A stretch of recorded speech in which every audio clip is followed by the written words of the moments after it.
درباره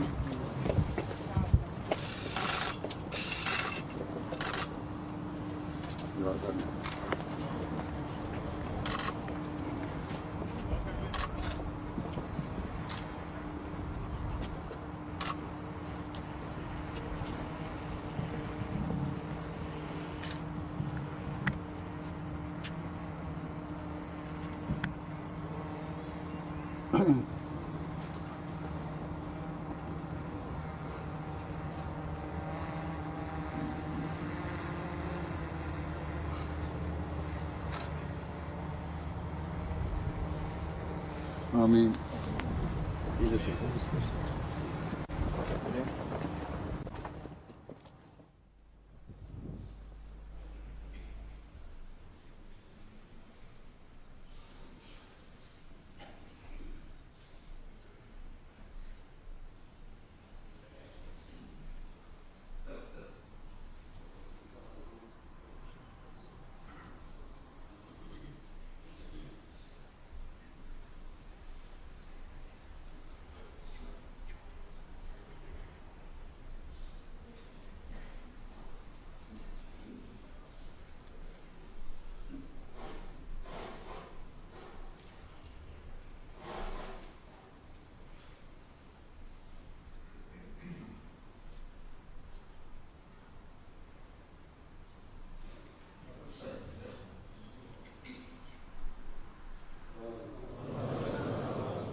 الله أكبر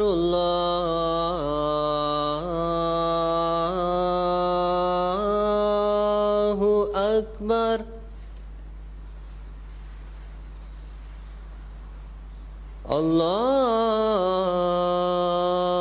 الله أكبر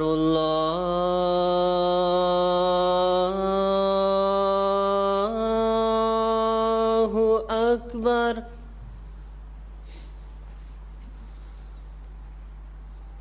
أشهد أن لا إله إلا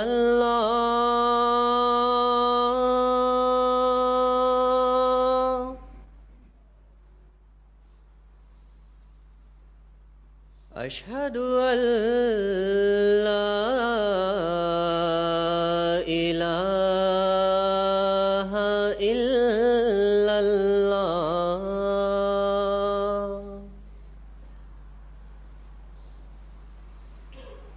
أشهد أن محمدًا رسول الله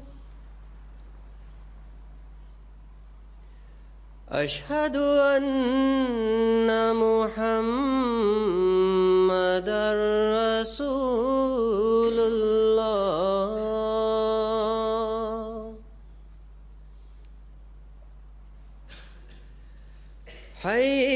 حي على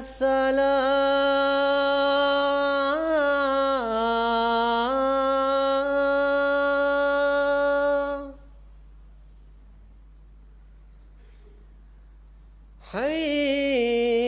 حي على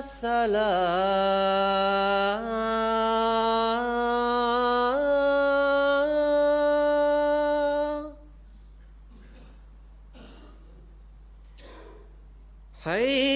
حي على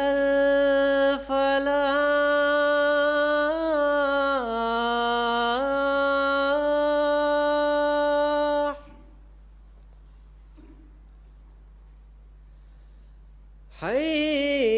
حي على الفلاح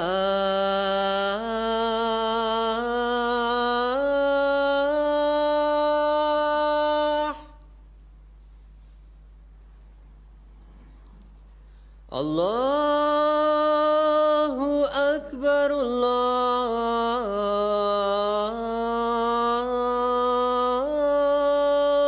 Akbar. La ilaha illallah.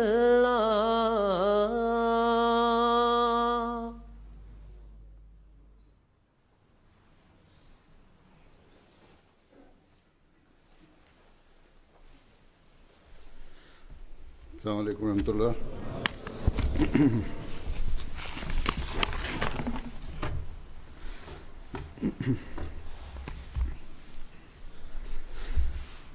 أشهد أن لا إله إلا الله وحده لا شريك له وأشهد أن محمدا عبده ورسوله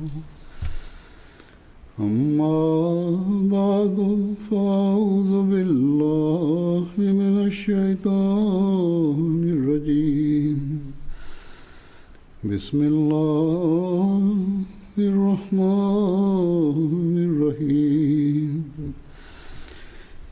الحمد لله رب العالمين الرحمن الرحيم مالك يوم الدين إياك نعبد وإياك نستعين اهدنا الصراط المستقيم صراط الذين أنعمت عليهم غير المغضوب عليهم ولا الضالين.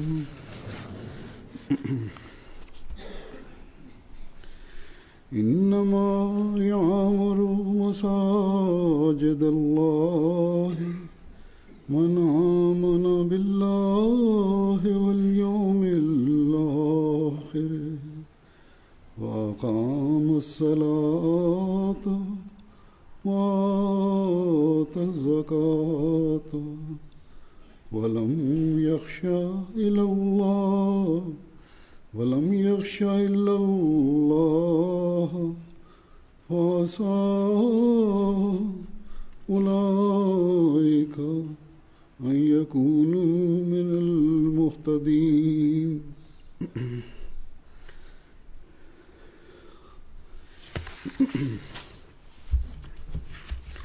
الذين مكناهم في الأرض أقاموا الصلاة وآتوا الزكاة وأمروا بالمعروف ونهوا عن المنكر ولله عاقبة الأمور.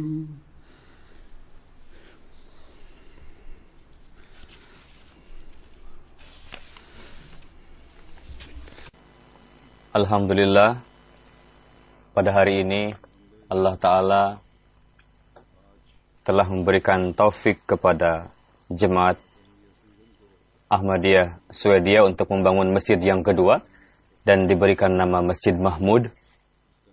Seluruh laki-laki maupun wanita Ahmadi telah menzahirkan keikhlasan dalam pembangunan masjid ini. Ini merupakan proyek besar yang mana jemaat di sini adalah jemaat yang kecil, dan dari sisi ini bagi mereka memang merupakan proyek besar, program besar. Banyak juga yang masih belum mendapatkan penghasilan di sini, orang tua, anak-anak, ibu-ibu rumah tangga. Namun di mana orang-orang yang berpenghasilan, mereka memberikan pengorbanan, berlomba untuk itu, dan sebisa mungkin memberikan pengorbanan harta dalam pembangunan masjid ini. Di sisi lain, para kaum ibu, wanita, dan anak-anak pun tidak mau kalah. Dan untuk membangun rumah Allah Ta'ala ini, mereka memperlihatkan contoh dalam hal mendahulukan agama daripada dunia. Siapa dalam hal ini yang tidak memiliki keinginan untuk itu?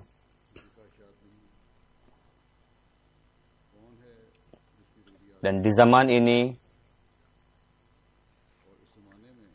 ketika benda-benda keduniawian menarik perhatian manusia pada umumnya, setelah melihat pengorbanan harta yang dilakukan oleh orang-orang Ahmadi, manusia pun sangat terheran-heran. Tidak, permasalahannya bukan hanya membangun sebuah masjid, membangun masjid-masjid, membeli atau membangun sholat center atau rumah misi, dan itu terus berlangsung. Dan selain dari itu, banyak sekali pengeluaran lainnya. Di dunia ini, pekerjaan itu tengah berlangsung. Begitu juga candah-candah lainnya berjalan beriringan.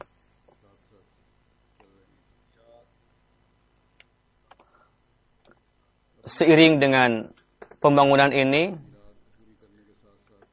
memenuhi kebutuhan diri mereka sendiri pun, dan sebagai perbandingan, mereka melakukan pengorbanan untuk memenuhi kebutuhan diri mereka masing-masing, dan disebabkan karena kondisi ekonomi para jemaat yang ada di negeri-negeri yang miskin, ketika mereka mendapatkan kekurangan, untuk itu para Ahmadi yang tinggal di negara-negara maju, mereka pun membantu para Ahmadi yang tinggal di negeri-negeri yang miskin dalam pembangunan seperti ini. Jemaat Ahmadiyah, di dalam Jemaat Ahmadiyah banyak sekali orang-orang yang dengan karunia Allah Ta'ala memiliki sifat-sifat bahwa untuk mereka senantiasa gelisah untuk memberikan pengorbanan harta, dan demi jemaat, demi Allah Ta'ala, ini merupakan ruh Islami untuk mengorbankan harta, yang mana di zaman ini pecinta sejati Rasulullah SAW tiupkan di dalam diri kita, yakni Hadrat Masih Maud alaihissalam. Sebagaimana Hadrat Masih Maud alaihissalam menzahirkan rasa heran melihat pengorbanan para anggota jemaat, pada hari ini pun seperti yang saya katakan, pengorbanan-pengorbanan tersebut telah membuat kita terheran-heran. Dan semua ini dengan karunia Allah Ta'ala,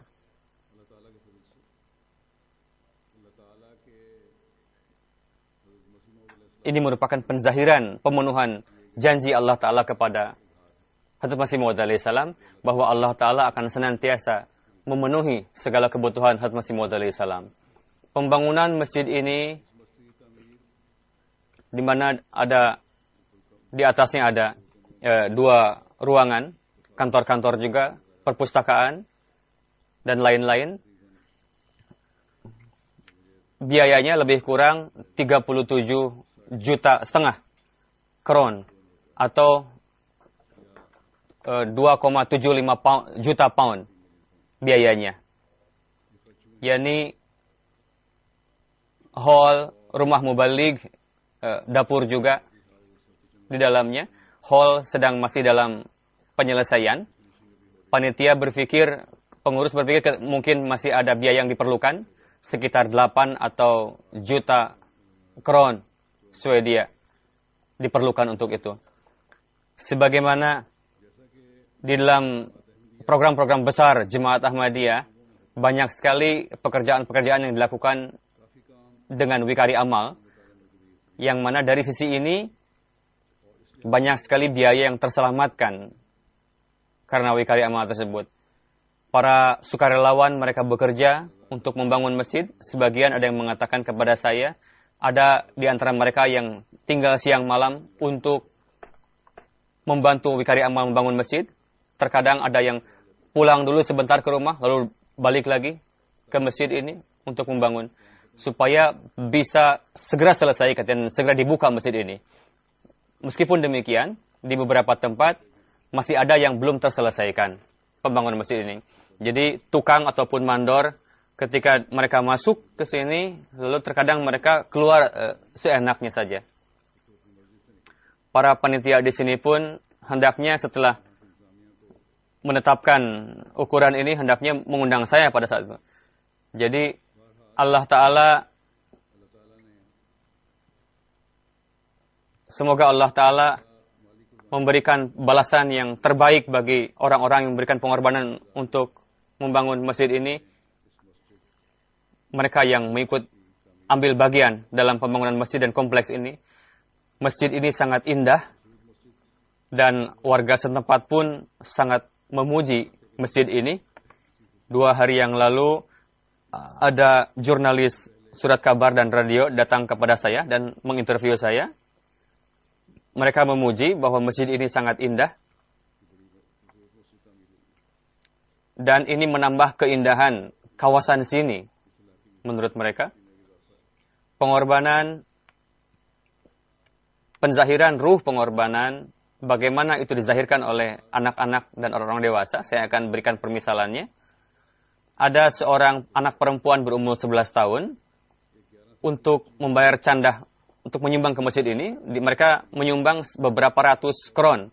Dia mengatakan ini adalah hasil tabungannya yang dia kumpulkan untuk membangun masjid ini. Ada seorang anak perempuan yang berumur 10-11 tahun. Dia datang kepada Amir Sahib atau kepada panitia atau kepada juru pungut. Dia menyumbang 500 kroner untuk pembangunan masjid ini dan mengatakan bahwa dia memiliki 2 burung kakatua yang dia jual, lalu uangnya dia serahkan untuk membangun masjid ini. Di sini, di negeri-negeri ini, di Eropa, memelihara hewan-hewan peliharaan mereka sangat hobi. Tapi bagaimana seorang anak perempuan Ahmadi tidak seperti anak-anak pada umumnya, mereka, anak-anak Ahmadi lebih mengutamakan membangun, mengarahkan hobinya untuk membangun rumah Allah Ta'ala daripada memelihara hewan-hewan itu. Jadi hobi dan pengutamaan ini adalah demi untuk meraih karunia Allah Ta'ala yang bisa difahami hanya oleh anak-anak Ahmadi. Yang dari sejak kecil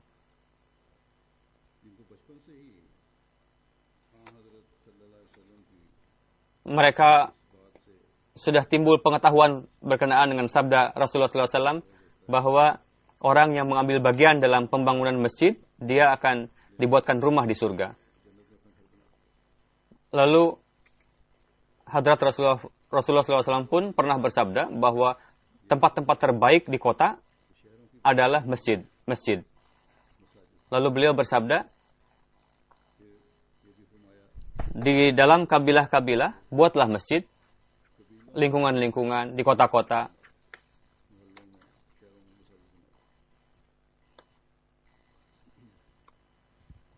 Hasilnya adalah, di setiap tempat kita terus berupaya untuk membangun masjid. Ada banyak wartawan yang bertanya kepada saya, kenapa dibangun di tempat ini? Apa keistimewaannya? Untuk apa dibangun masjid ini? Bukanlah karena daerah Malo ini memiliki keistimewaan atau di tempat lain. Tugas kita adalah membuat masjid supaya di mana ada Ahmadi tinggal di suatu tempat, mereka bisa melaksanakan kewajibannya untuk beribadah. Ada seorang anak perempuan yang beritikaf. Dia datang kepada panitia dan menyerahkan perhiasannya kepada pengurus, meskipun perhiasannya tidak terlalu istimewa, tapi itu merupakan harta berharganya, dan itu hadiah dari orang tuanya. Anak perempuan itu mengatakan kepada pengurus, jangan bilang kepada ayah saya, orang tua saya, bahwa saya memberikan perhiasan ini untuk pembangunan masjid ini. Ada juga anak wakafinau, dia ada uang saku yang dia dapatkan dan perhiasan, lalu dia masukkan ke dalam suatu amplop, lalu menulis surat di dalamnya, dan disimpan di bawah bantal orang tuanya, bahwa inilah semua yang saya miliki, tidak ada barang lain yang bisa saya persembahkan untuk pembangunan masjid ini di jalan Allah Ta'ala. Jadi ada juga anak para pemuda-pemudi yang baru nikah, mereka belum puas memiliki perhiasan, tapi mereka serahkan semua perhiasan itu untuk pembangunan masjid ini. Banyak sekali para wanita yang sebelumnya suaminya telah berjanji untuk membayar masjid ini dan telah dilunasi oleh para suaminya, tapi perhiasan yang dimiliki oleh para wanita-wanita ini mereka serahkan juga untuk pembangunan masjid ini. Ada 2 orang perempuan yang tidak mampu untuk menyumbang pembangunan masjid ini, tapi di Pakistan dia memiliki harta warisan dalam bentuk rumah dari orang tuanya. Dia menjual rumah itu,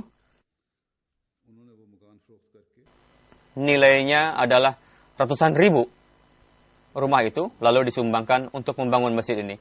Ada seorang khudam, untuk membayar pengorbanan pembangunan masjid ini, dia menjanjikan jumlah yang banyak, yang sebagiannya adalah diperuntukkan untuk istrinya juga, perjanji itu, tapi pasangan itu cerai akhirnya. Berkenaan dengan janji, ketika ditanyakan kepada si khudam ini, khudam itu, ayahnya mengatakan bahwa dia sudah cerai dari istrinya. Biar dia saja, si istrinya, mantan istrinya yang akan melunasinya, katanya untuk bagian dia. Tapi si khudam ini mengatakan, karena saya yang berjanji untuk membayarkan untuk si wanita ini, biar saya yang akan melunasi seluruh biaya yang dijanjikan untuk si mantan istri saya.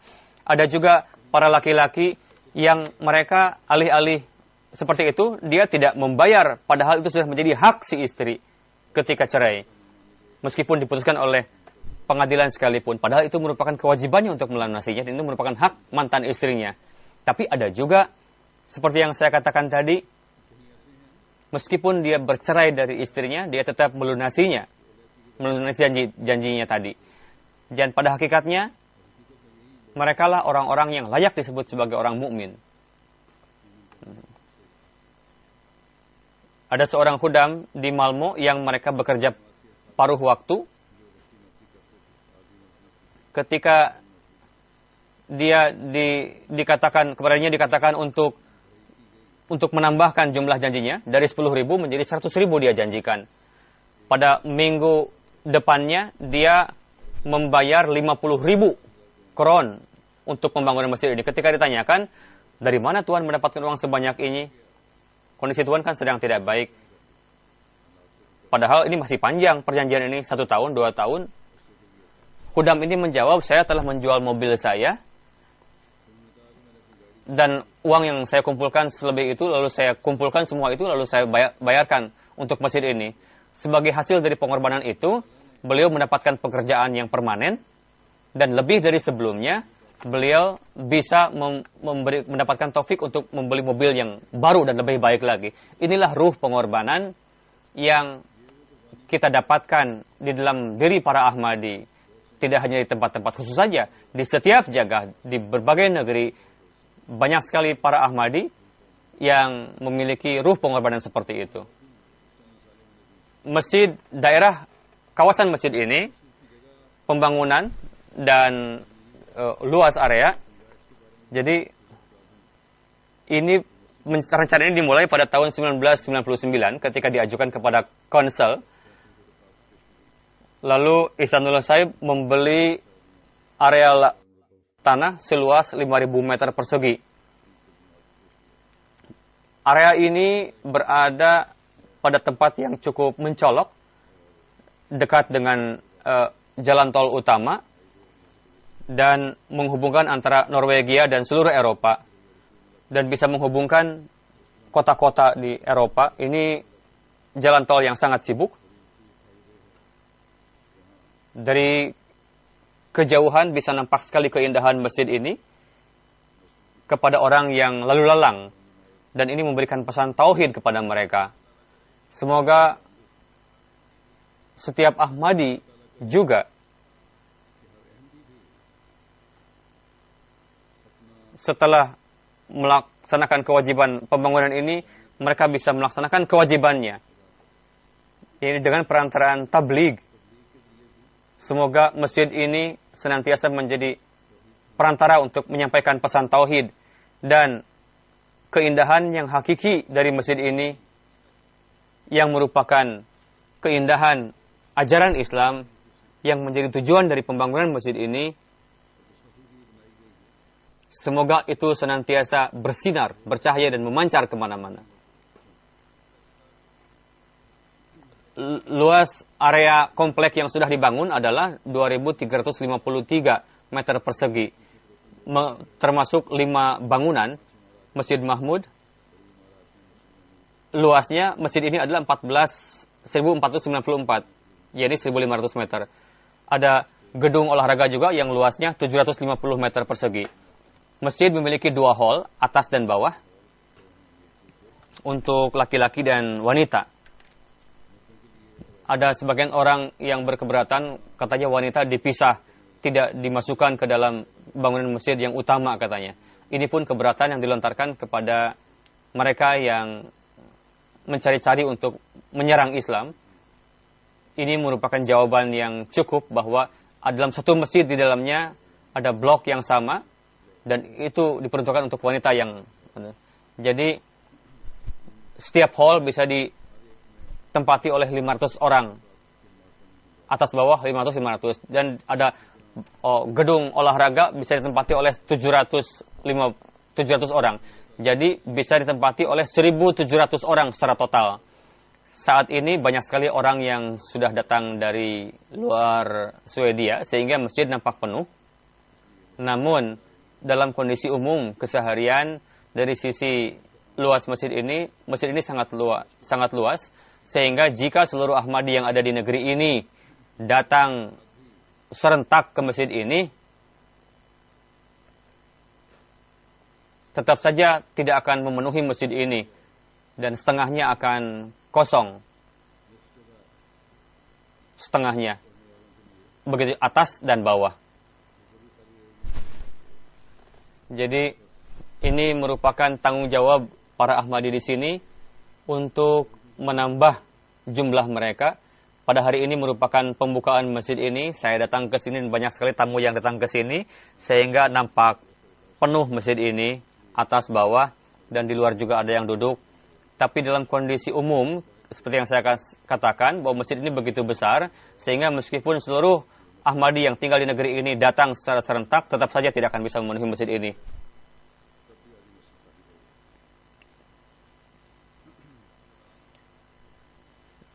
Orang Ahmadi di sini hendaknya meningkatkan jumlah mereka. Kesalahpahaman orang-orang penduduk di sini berkenaan dengan jemaat, jauhkanlah itu. Lalu tariklah mereka kepada tauhid. Ini merupakan tuntutan rasa simpati kepada mereka, dan ini merupakan hak mereka untuk mendapatkan itu. Yakni ihsan yang telah dilakukan oleh penduduk di sini, oleh pemerintah di sini, oleh warga negara di sini, dengan memberikan tempat kepada kita, memberikan tempat kepada tuan-tuan di sini. Balasan yang terbaik bagi mereka adalah ajaklah mereka dekat kepada Allah Ta'ala. Dan hak kewajiban untuk pembangunan masjid ini pun bisa dilunasi jika masjid ini dimakmurkan dengan orang-orang yang beribadah di dalamnya. Kita sendiri pun datang ke sini dan memenuhi dengan salat-salat. Lalu kita pun bertabligh kepada orang-orang penduduk di sekitar sini. Perkenalkanlah kepada Islam. Inilah hal yang kita ditekankan oleh Masih Maud alaihissalam kepada kita semua. Hadrat Masih Maud alaihissalam bersabda, pada saat ini jemaat kita sangat memerlukan masjid. Ini merupakan rumah Allah Ta'ala. Di kampung-kampung maupun di kota-kota di mana masjid kita ada, maka anggaplah bahwa itu merupakan fondasi dari berdirinya jemaat. Jika ada kampung maupun kota di mana muslim kurang atau tidak ada, dan di sana Islam harus maju, maka hendaknya di tempat itu dibangun masjid. Lalu Allah Ta'ala dengan sendirinya akan menarik umat muslim dan juga umat non-muslim juga. Syaratnya adalah di dalam pembangunan masjid ini disertai dengan niat yang ikhlas hanya karena Allah Ta'ala. Tidak ada tujuan-tujuan pribadi. Baru Tuhan akan menurunkan berkatnya.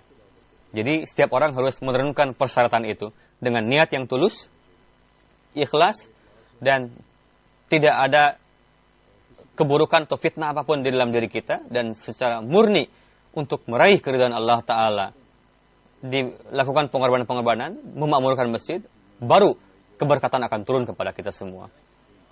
Beliau bersabda, jemaat harus memiliki masjid sendiri di mana ada imam dari antara orang Ahmadi dan dia memberikan nasihat-nasihat, dan semua anggota jemaat hendaknya mereka bersatu untuk sholat berjamaah di sini, di dalam masjid, di dalam jamaah, dan mufakat terdapat keberkatan. Dan ini sangat penting. Dan setiap orang hendaknya ingat, meskipun dia orang Norwegia atau Denmark atau di penduduk negeri-negeri lain, bahwa maksud dari memakmurkan masjid adalah supaya timbul satu kesatuan jemaat. Kita harus berupaya untuk menegakkan kesatuan ini. Bersabda, dengan perseteruan akan timbul perpecahan, dan saat ini adalah waktunya untuk kita memajukan persatuan itu pada saat ini. Di dalam mufakat, di dalam persatuan, tingkatkanlah itu. Dan kita harus jangan menghiraukan hal-hal yang rendah, pertengkaran, buruk sangka, fitnah, tinggalkanlah itu. Yang bisa menyebabkan perpecahan. Kita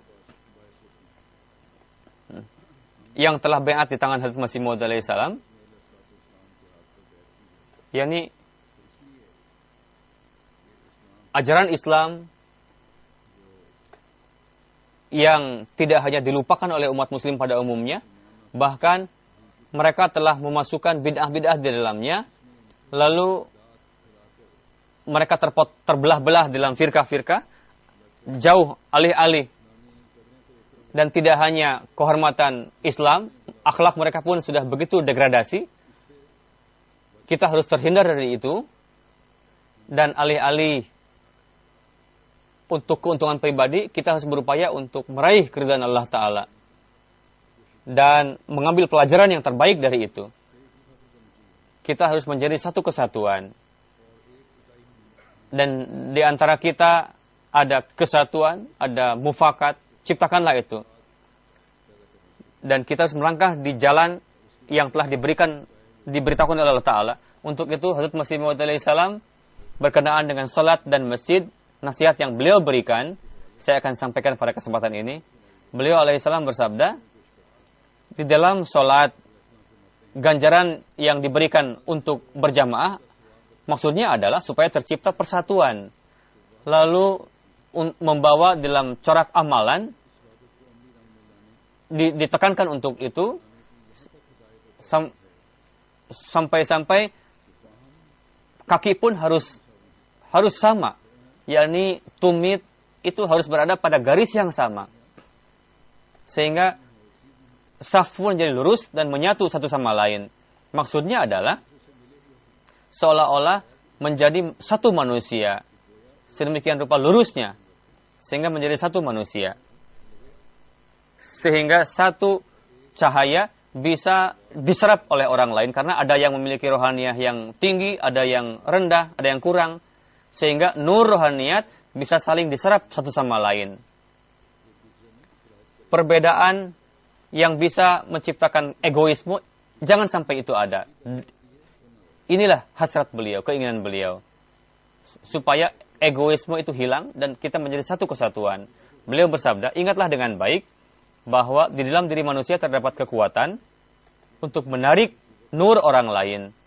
Jadi ada perintah untuk itu, supaya setiap hari salat di masjid yang ada di kawasan kita, lalu setelah seminggu di masjid yang ada di kota, lalu setelah setahun ada tempat untuk salat id, lalu seluruh umat muslim di dunia dalam setahun kemudian berkumpul di Baitullah. Inilah tujuannya. Jadi dari salat maupun haji, tujuannya adalah supaya menjadi satu kaum. Sayangnya, yang paling banyak perpecahan adalah di dalam umat Islam pada saat ini. Jadi kita adalah Ahmadi yang harus menegakkan itu dan menyampaikan kepada dunia berkenaan dengan ajaran Islam yang hakiki. Lalu beliau bersabda, perhiasan masjid pada hakikinya adalah bukanlah dengan bangunannya, melainkan dengan orang-orang yang beribadah di dalamnya, yang mereka sholat dengan ikhlas di dalamnya. Jika tidak, semua masjid-masjid itu kosong dari petunjuk. Beliau bersabda, pada zaman Rasulullah SAW, masjid beliau sangatlah kecil.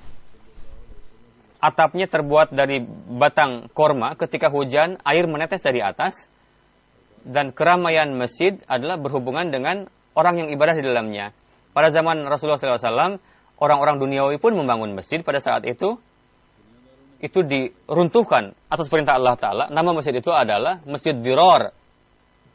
Yakni memberikan, jadi tanah masjid ini dihancurkan. Jadi hendaknya masjid dibuat dengan ketakwaan. Jadi semangat pengorbanan yang dimiliki oleh anak-anak laki-laki, perempuan, nampak dalam pembangunan masjid ini, khususnya pengorbanan anak-anak yang maksum, yang suci dari segala hal yang dibuat-buat, ini merupakan bukti bahwa doa-doa Hazrat Masih Maud salam dan ajaran Hazrat Masih Maud salam secara umum untuk mendahulukan agama daripada dunia, ini merupakan pengamalannya. Dan pemikiran untuk membangun masjid bukanlah disebabkan oleh tujuan-tujuan duniawi, tapi secara murni untuk beribadah di dalamnya.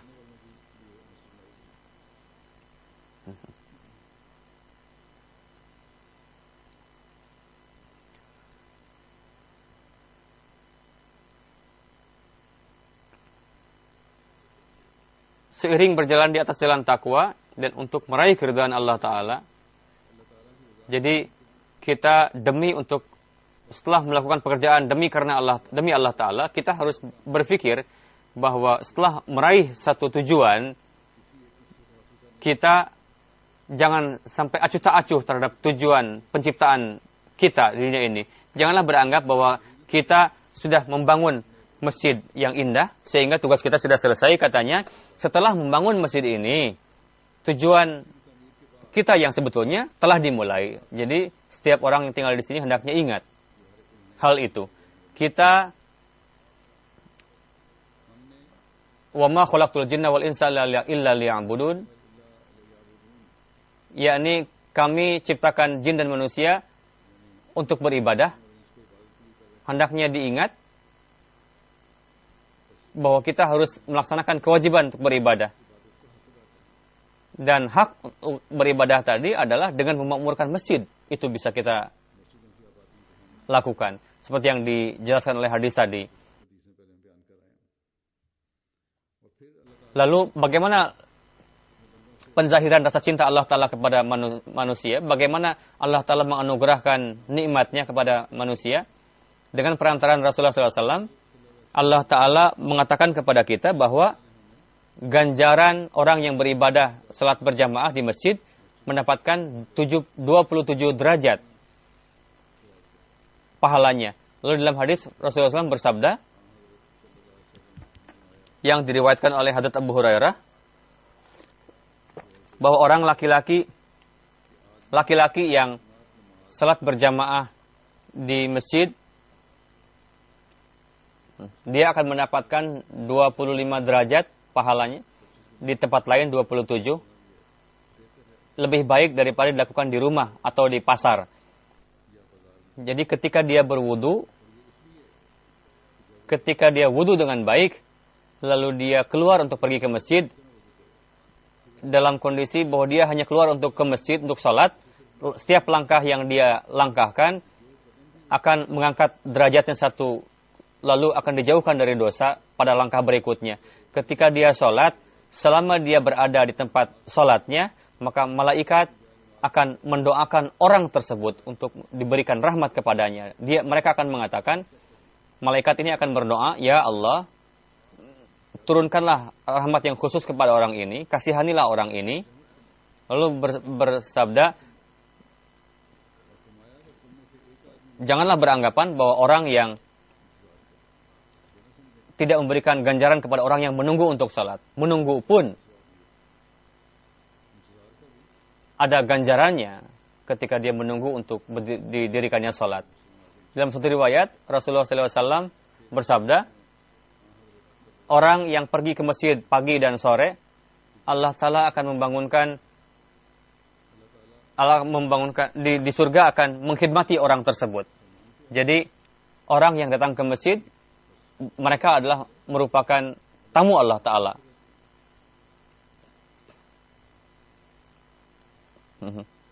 Pembangunan masjid ini, rasa syukur untuk pembangunan masjid ini, kita harus lebih mencintai satu sama lain, dan kita harus zahirkan itu. Orang-orang yang tinggal di sini dan di dunia manapun orang Ahmadi tinggal, ketika mereka datang ke masjid, bayarlah hak masjid ini. Setelah membangun masjid ini,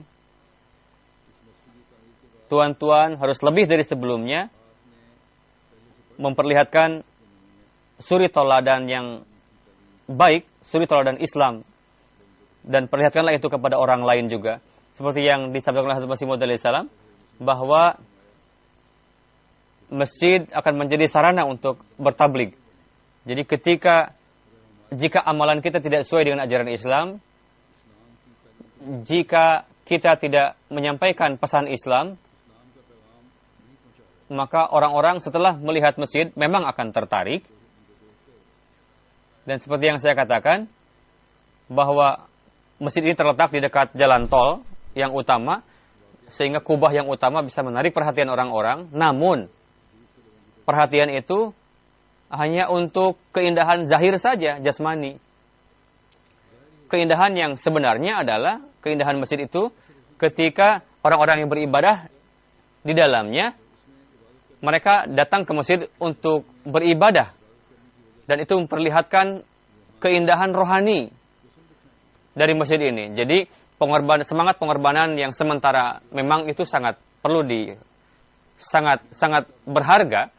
Ada juga orang yang bertahun-tahun mereka berkorban untuk membangun masjid ini, khususnya anak-anak dan para pemuda. Namun masa pengorbanan yang terus-menerus dimulai dari sekarang, yakni keindahan zahir masjid ini harus dirubah dengan keindahan rohani juga. Ini merupakan tugas besar bagi kita, bagi orang yang penduduk di sini, yaitu keindahan zahir dari masjid ini dirubah menjadi keindahan batin dari masjid ini.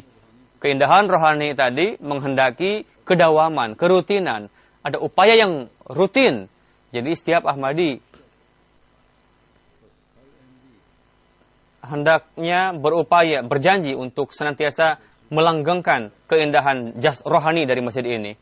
Ayat yang saya bacakan di awal tadi, di dalamnya pada ayat pertama, surah Taubah, At-Taubah, Allah Ta'ala berfirman, artinya adalah, orang yang memakmurkan masjid Allah Ta'ala, mereka adalah orang yang beriman, dan kepada hari akhir juga, dan mereka mendirikan salat, membayar zakat, dan mereka tidak takut kepada siapapun selain Allah Ta'ala. Jadi, orang-orang ini akan dimasukkan ke dalam golongan orang-orang yang mendapatkan hidayah. Jadi, tujuan dari membangun masjid adalah beriman kepada Allah Ta'ala.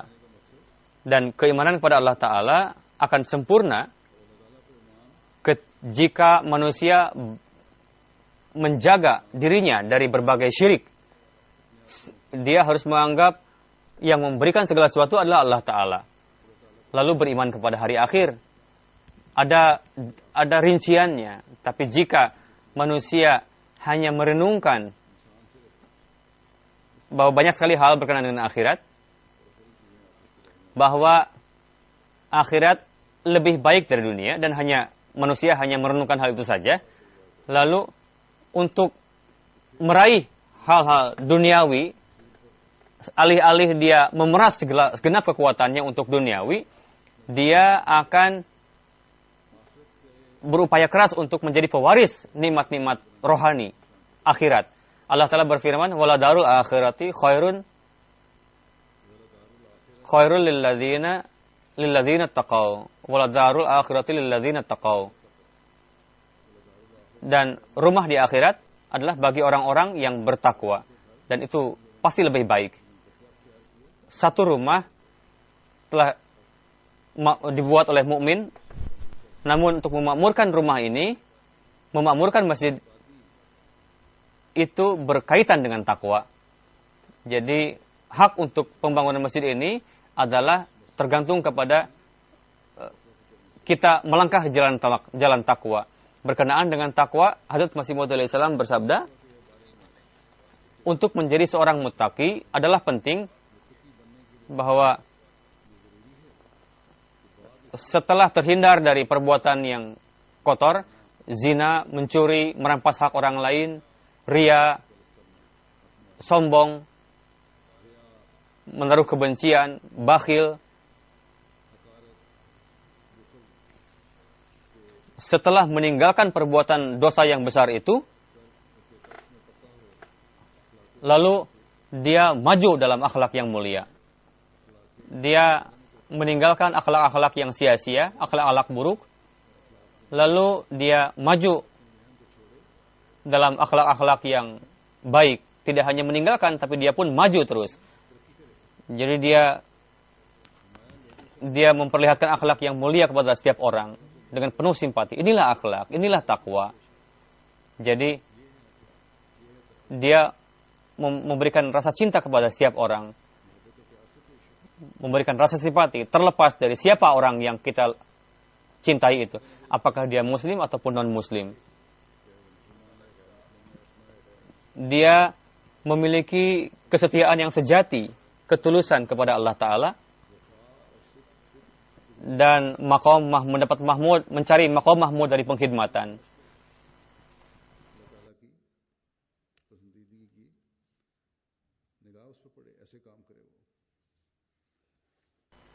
Dengan itu manusia akan disebut sebagai orang muttaqi.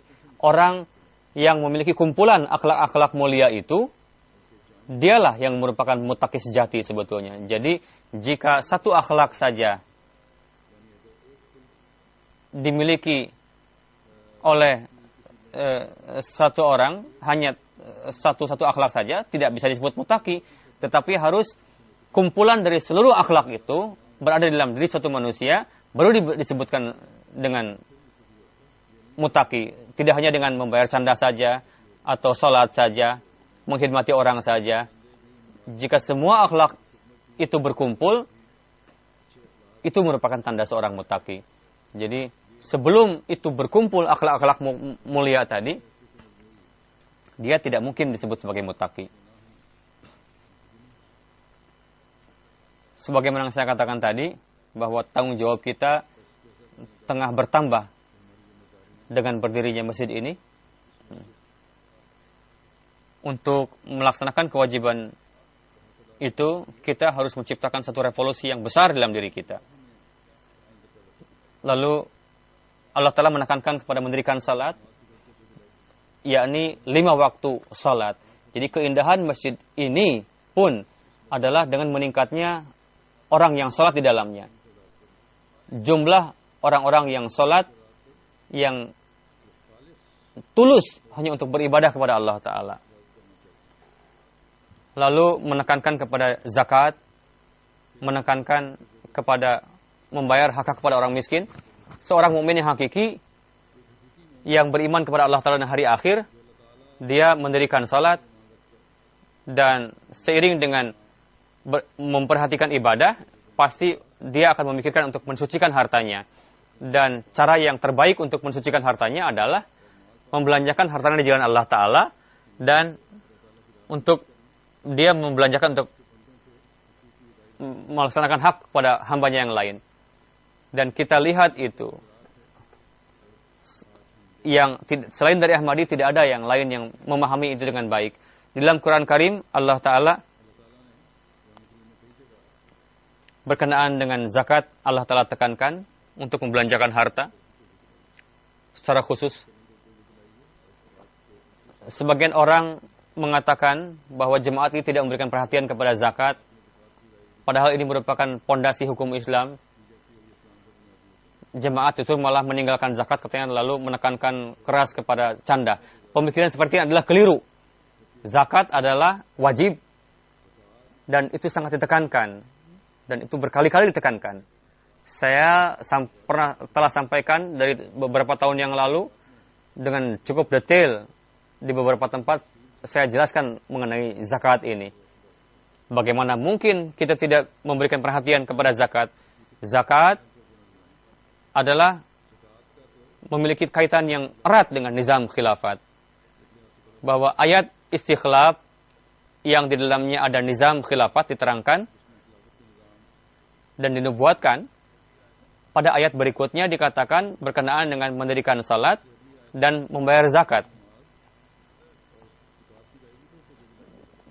Jika berkenaan dengan candah-candah lain, gerakan-gerakan lain, bahwa zakat tidak diwajibkan bagi setiap orang. Ada nisab, dan tidak juga bisa memenuhi seluruh kebutuhan pengeluaran zakat ini.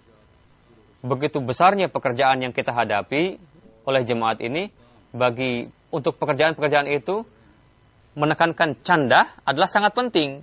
Begitu juga al-wasiat, jika mau diwajibkan untuk diri kita sendiri secara kuat, maka nizam ini, nizam wasiat yang didirikan oleh Hazrat Masih Maud alaihi salam ini, saya tidak menerangkan secara detail hal tersebut. Yang ingin saya sampaikan adalah, seiring dengan membangun masjid-masjid, tanggung jawab kita semakin bertambah. Dan hendaknya kita memberikan perhatian untuk melaksanakannya. Dengan itu bisa timbul dengan menjalin hubungan dengan Allah Ta'ala, lalu akan timbul perhatian kepada akhirat, dan meninggikan standar ketakwaan kita, lalu untuk meraih keridhaan Allah Ta'ala, jika kita berupaya, maka itu bisa terlaksana, kewajiban tadi, lalu mendirikan salat, yakni untuk mengkhidmati makhluk Allah Ta'ala juga. Peneguhan agama di zaman ini adalah melalui Hazrat Masih Maud alaihi salam. Telah didapatkan dan saat ini pun didapatkan. Karena beliau alaihi salam adalah pecinta sejati Rasulullah sallallahu alaihi wasallam, dan datang ke dunia ini Allah Ta'ala mengutus beliau supaya ajaran Islam yang hakiki tegak di dunia ini. Beliau adalah Khatamul Khulafa, dan sampaikanlah kepada dunia bahwa apa itu keindahan Islam. Tujuan dari kedatangan beliau adalah supaya dunia melihat keindahan Islam. Ayat kedua yang saya bacakan tadi, surah Allah Ta'ala menjelaskan berkenaan dengan orang-orang, yakni ketika Allah Ta'ala menganugerahkan keteguhan, di dalamnya ada mendirikan salat, ada membayar zakat, menyebarkan kebaikan, dan menghentikan keburukan. Pada zaman ini, yang dengan perantaraannya dunia mendapatkan keteguhan, peneguhan, seperti yang saya katakan, yakni dengan perantaraan Hazrat Masih Maud alaihi salam itu bisa didapatkan. Nizam khilafat dengan perantaraan beliaulah berlangsung dan telah berlangsung, dan pada hari ini di seluruh dunia hanya Jemaat Ahmadiyah lah yang di dalamnya berlangsung nizam khilafat yang menyebarkan ajaran Islam yang hakiki dan menyampaikan pesan Allah Ta'ala di dunia ini, dan yang untuk menegakkan ini membangun masjid-masjid, bukan untuk tempat menyampaikan fitnah dan kerusuhan. Masjid ini merupakan bisa menyebabkan keteguhan.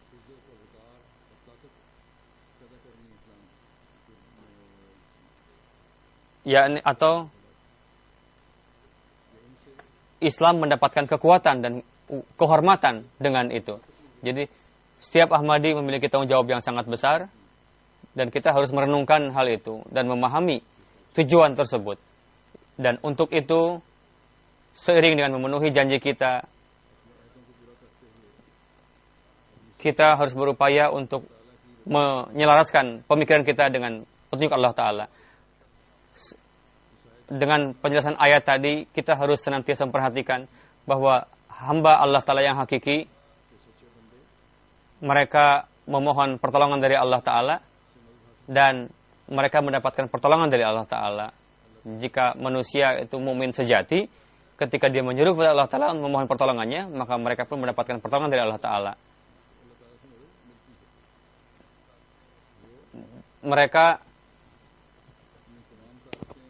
belanjakan seluruh kekuatannya untuk kebaikan manusia. Ini merupakan tanda manusia sejati. Seiring dengan itu, mereka pun melaksanakan kewajibannya kepada Allah Ta'ala. Rasa takut kepada Allah Ta'ala, orang yang takut kepada Allah Ta'ala, yang meningkat dalam keimanan, mereka mengarungi hidup dengan penuh ketakwaan dan menasihatkan orang lain untuk melakukan kebaikan dan mencegah dari keburukan. Semoga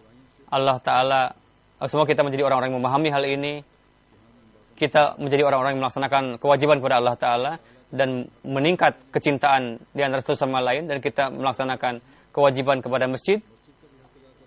Semoga kita menjadi orang yang melaksanakan kewajiban tabligh.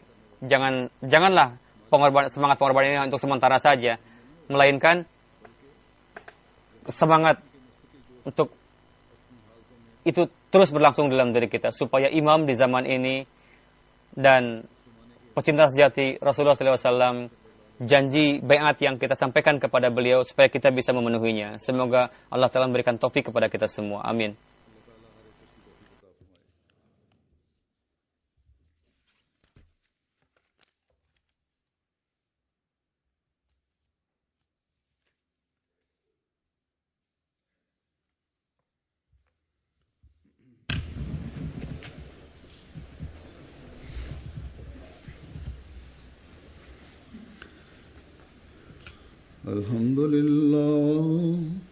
الحمد لله نحمده ونستعينه ونستغفره ونؤمن به ونتوكل عليه ونعوذ بالله من شرور أنفسنا